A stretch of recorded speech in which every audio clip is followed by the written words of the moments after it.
आज मी बनवते शिवम मसाले वापरून मस्त असं भरलं वांग आणि मसाले ताक. चला तर मग.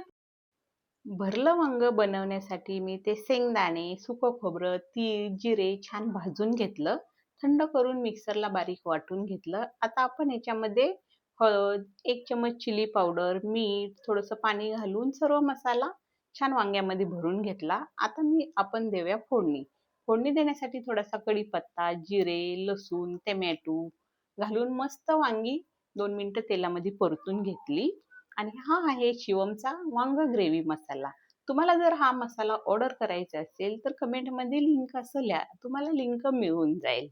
आणि तुम्ही बघू शकता इथे आपलं मस्त भरलं वांग बनवून तयार आहे. आता आपण बनवूया मसाले ताक. 1 ग्लास ताक घ्यायचं, त्याच्यामध्ये शिवमचा मठ्ठा मसाला टाकायचा. खूप छान होतं बरं का ताक. आता आपलं सर्व बनवून तयार आहे. तुम्ही बघू शकता इथे किती छान दिसतंय. आहा! नक्की ऑर्डर करा.